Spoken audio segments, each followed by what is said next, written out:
out with the old and in with the new. Today we stand at the edge of a new year. I'm ready to pass into new waters, but I would be remiss not to reflect, however briefly, on the many other ships I've encountered out there. The friendships, the relationships, partnerships, what they've meant to me, how they've affected me, and what I've contributed reciprocally.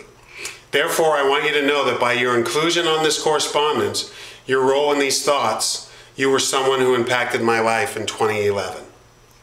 Maybe you inspired or motivated me, or someone who supported me, believed in my idea, or lent me a hand in a time of need.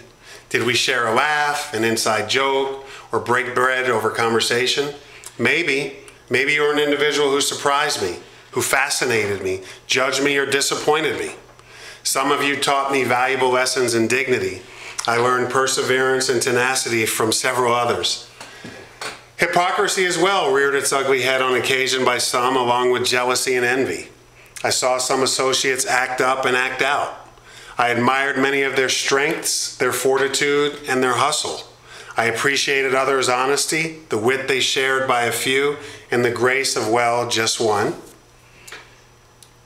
With many of you, I was exposed to magnificent creativity, random acts of kindness, blind courage, astute knowledge, genuine sincerity, and excitable passion.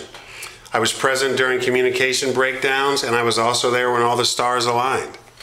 I converse with some who carry limitless potential, and some of the same people I saw shot down by their own limitations.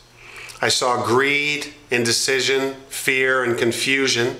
I saw anger, intimidation, insecurity, complacency, dishonesty, duplicity, disloyalty, and selfishness. I spied sleight of hand, smoke and mirrors, and heard tall tales. I celebrated beginnings, starts, and launches. I saw and felt personally failure, endings, and changes. Above all, though, as a spectator and participant, I experienced my life. I saw all of us just trying to live, trying to do what we do and love. With that having been said, I thank you all. Each of you has left me with an indelible impression and experience that in some way will stay with me.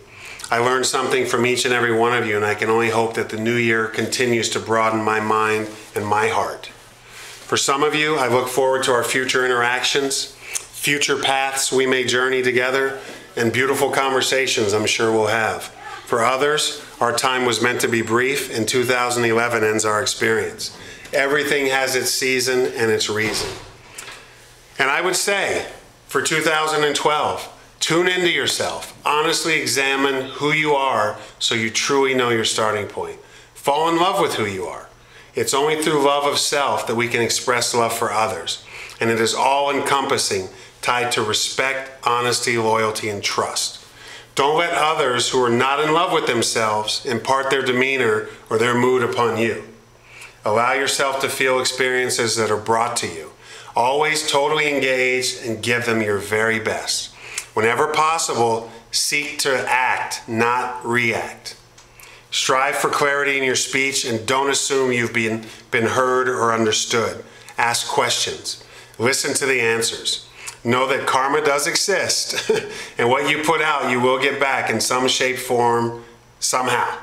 And finally, learn forgiveness. It'll certainly do all of our souls good.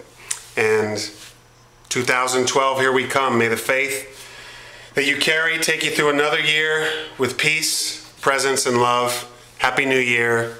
One love.